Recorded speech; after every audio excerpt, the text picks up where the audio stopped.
The Lich is the third and final Witch Ascendancy coming to Path of Exile 2 with the Dawn of the Hunt update. In this video I'm going to go over the full Ascendancy, looking at some of the interesting interactions and potential builds we may see from this class in the upcoming release. So let's begin right in the middle, a 2-point branch which interestingly leads to a dual socket. Crystalline Phylactery. Can socket one non-unique basic jewel, 100% increased effect of socketed jewels, and 50% more mana cost if you have no energy shield. Okay, let's discuss the jewel part of this node first. So you can socket any basic jewel in this socket. So that's going to be your best rare jewel going in here. The value of this node is that not only does it provide you with an additional jewel socket that other ascendancies cannot get, but it also doubles the effect of the socketed jewel. Now, I have seen some speculation as to the 100% increased effect of socketed jewels modifier affecting all of the jewels in your passive tree, and that's not going to be the case. We actually already know what that modifier reads like, as it's on the Adorned, which is different terminology to this one. So this node simply allows you to socket a non-unique jewel, and the magnitude of the modifiers on that jewel are doubled. This is a pretty good 2-pointer, largely because it's generic enough that pretty much any build can take it and gain good benefit from it.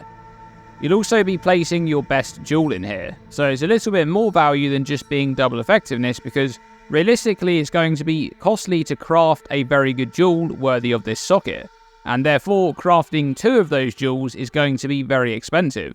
And you even have things like corrupted enchantments and the like, so getting double effect from your best jewel is quite good. However, there is a downside on this node. 50% more mana cost if you have no energy shield. The theme of this ascendancy is very much designed around having energy shield and energy shield management, as we'll see in a moment. Now, Archmage doesn't currently scale based on mana cost, so you can't turn this downside into an upside for that. And if you try to utilize something like the Burden of Shadows, for example, which converts mana cost into life cost and grants extra damage based on that life cost, that won't work either, because conversion works differently in PoE2 compared to PoE1, where modifiers to mana cost would no longer affect the skill cost, as it's now life cost. 50% more is such a heavy penalty that you really don't want to be losing all of your energy shield using this node, as you'll quickly be running out of mana if you do so. Okay, let's move on to the left 4-point branches, beginning with the Curse branch. Rupture the Soul. Cursed enemies killed by you or allies in your presence have 33% chance to explode, dealing a quarter of their maximum life as chaos damage. PoE1 players will recognise this as being very similar to the best node on the Occultist, Profane Bloom. So this node rewards you for having a way to apply curses to monsters in a mapping setting, by providing a very good clearing mechanism in the way of Explode. However, finding a way to apply those curses quickly and efficiently while you move from pack to pack will be important. Now, you could use Windscream to self-cast curses, as they'll then have no activation delay and gameplay will generally be a lot smoother, but I expect most builds will find a way to automate the process, like opting for Blasphemy to apply a curse as an aura around the character. There's also 25% increased AoE of curses on each of the small nodes in this branch, so that pairs nicely with Blasphemy too. Now, the 4-point notable in this branch is Domination over Flesh, which allows you to apply an extra curse and have your curses affect hexproof enemies. This is a nice quality of life modifier to ensure you're getting good value out of your curses, even against rares that would usually ignore them, and the extra curse can essentially be seen as more damage if you're going for an extra offensive curse, or an extra layer of defense with something like Temporal Chains or Enfeeble. Now, the other 4-point branch on the left side is all about Unholy Might. But before we get to that, it's important to mention here that the Unholy Might buff in PoE2 is different than the one in PoE1.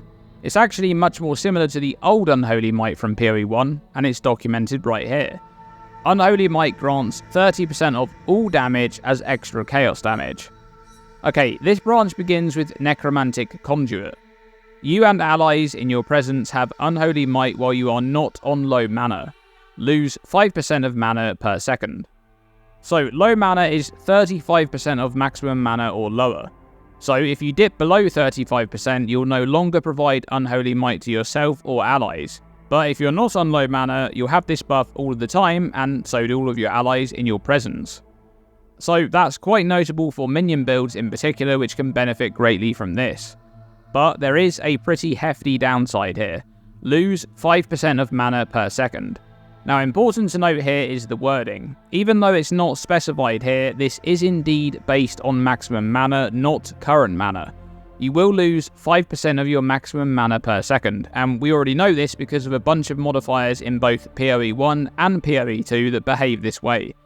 For example, in PoE1 we have Rite of Ruin, which is worded just like this, but does indeed cause life loss based on maximum life, not current life. Meanwhile, in PoE2 we have Soul Tether, that makes you lose 5% of energy shield per second, and once again this is based on maximum energy shield, not current energy shield. So how do you go about countering this downside? Well, the base mana regeneration rate is 4% of maximum mana per second. So to break even, you'll need 25% increased mana regeneration rate to boost that up to 5%. But you will still need mana recovery to cast spells and not dip to low mana. So this node forces you to fix your mana recovery by investing into mana sustain, such as mana regeneration or mana flask charges gained. There is, however, one modifier that can potentially solve your mana problems on another node on this ascendancy. We'll get to that soon. Now, the 4-point notable in this branch is Blackened Heart. 4% increased magnitude of Unholy Might buffs you grant per 100 maximum mana. So this is a way to scale up the power of Unholy Might by scaling your mana. For example, with 1500 maximum mana, you'll have 60% increased magnitude of Unholy Might, which will make the buff grant 48% of damage as extra chaos damage. So this is quite a powerful scaling vector for mana stacking or even intelligence stacking, or both. The Everlasting Gaze is a strong option to benefit even more from scaling mana by granting a bunch of extra energy shield, and there's also the Arcane Intensity passive tree notable if you're playing a spell build. But do keep in mind that the downside mana loss from the previous node will also scale up as you scale your mana. Okay, let's cover the 2-point branch notables beginning with Eldritch Empowerment. Non-channeling spells cost an additional 3% of maximum energy shield, non-channeling spells deal 30% more damage, and spending energy shield does not interrupt recharge. This is a very good damage node, and do note that it only applies the damage multiplier to non-channeling spells. But the downside may be a bit more impactful than it first appears. So each non-channeling spell you cast will spend 3% of your maximum ES on top of its normal cost. If you haven't taken damage recently, you'll have Energy Shield Recharge up and running, and you won't really notice the skill cost from your ES because you will be very quickly topping off from Recharge after every cast.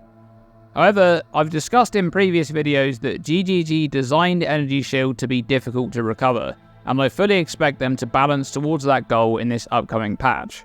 That means that Grim Feast is likely getting heavily nerfed or reworked, and Energy Shield Recharge and investment into it will become much more important as a result.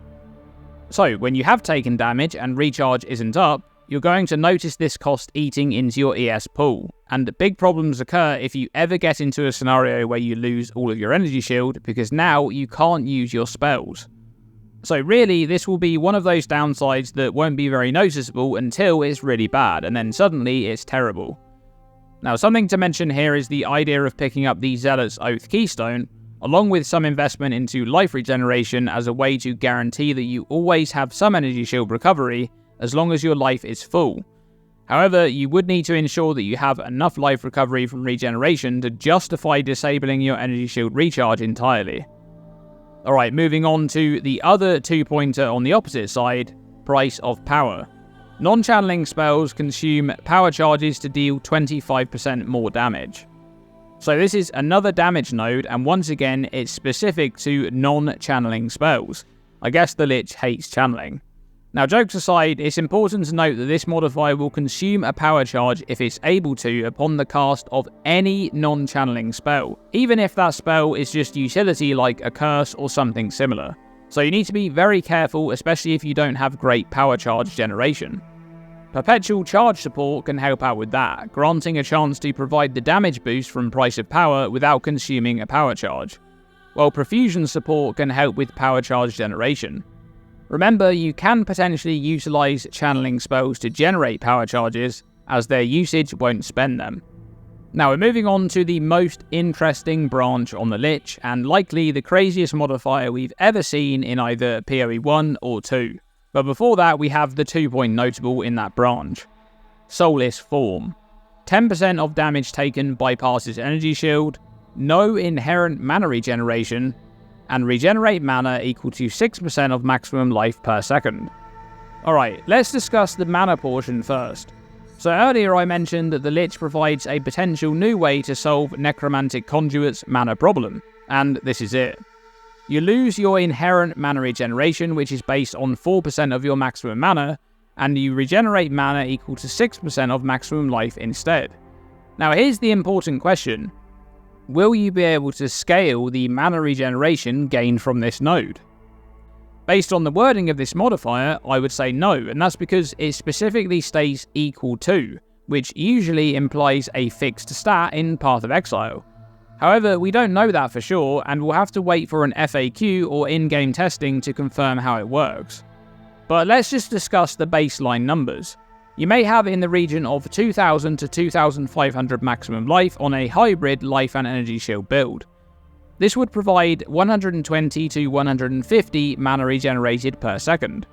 To obtain the same amount of mana regeneration from the default recovery, you'd need in the region of 3000 to 3750 maximum mana, or an equal amount of maximum mana with 50% increased mana regeneration rate. So let's take the scenario that mana regeneration rate modifiers don't work to scale this new regeneration based on your life.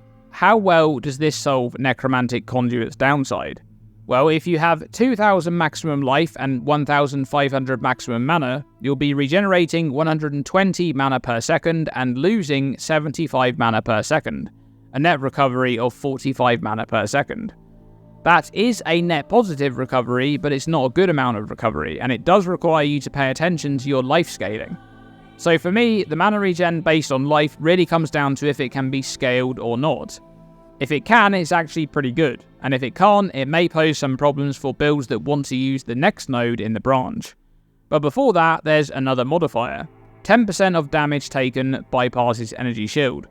Now, historically in PoE1, damage bypassing ES has been a downside in metas dominated by low life builds, but more recently, this stat has been used to balance the damage taken to be split between life and energy shield. This is only 10% damage bypass, but it's still quite good on a hybrid setup.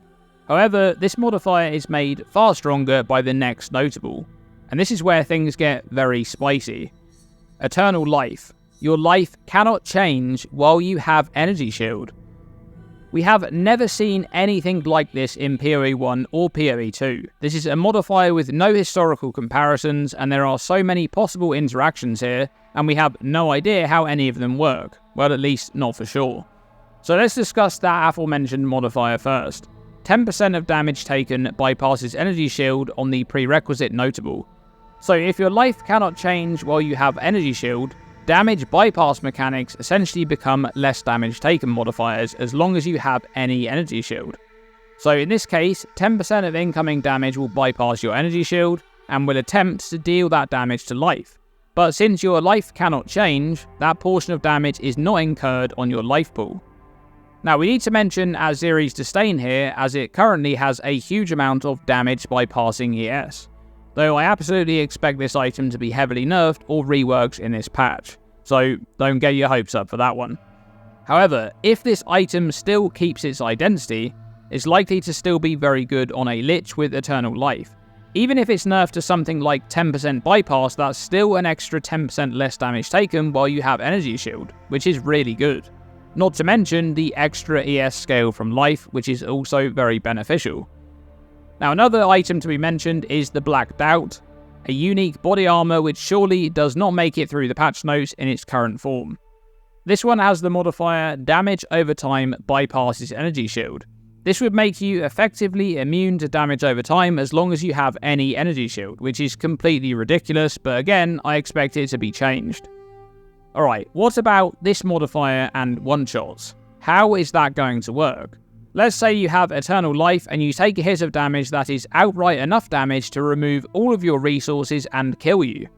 Does it kill you, or does it only remove your energy shield? Well, from a mechanical perspective, it could be that the hit of damage removes all of your energy shield, but cannot remove your life due to the character having energy shield and having eternal life allocated before the damage calculation began. Or it could, and I think this is the more likely outcome, remove all energy shield and then check the energy shield count only when damage would interact with life. At this stage, there's no energy shield and therefore life is depleted to 0 and the character dies.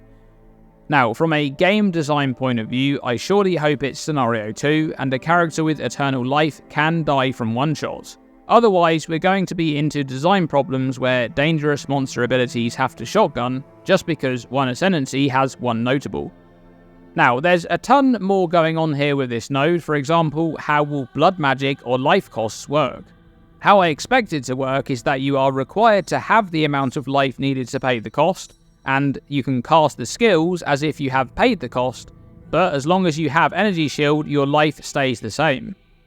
Alternatively, it may be the case that because your life cannot change, you cannot actually spend the life and therefore you can't use the skills. There's also the Demon Stitcher gloves, which are actually shown in the trailer to be equipped on the character as they're explaining the Lich. So these gloves either work as you'd expect, as they work right now, except for the life doesn't actually get sacrificed, but you still gain the energy shield, or these gloves have been reworked as part of this patch. There's also Poison, which currently bypasses energy shield to deal damage directly to life. A character that has energy shield with eternal life would therefore effectively take no damage from this ailment, as their life cannot change. In that vein, there's also Bleeding, which currently cannot be inflicted unless a hit deals damage to life. In this case, you'd have some damage of that hit by passing energy shield and hitting life to cause bleeding, but then bleeding itself deals damage directly to life, so again, you'd effectively take no damage from it. Either way, I'm super interested to see exactly how eternal life is going to interact in all of these scenarios. And I kind of hope we'll see an FAQ to answer some questions on a few of these ascendancy nodes before the patch goes live, as that would be very helpful for build planning. So, what's your take on the Lich? Is this something you're planning to league start for Dawn of the Hunt? Let me know by commenting below. Thanks for watching this video, and as always, stay tuned and stay safe.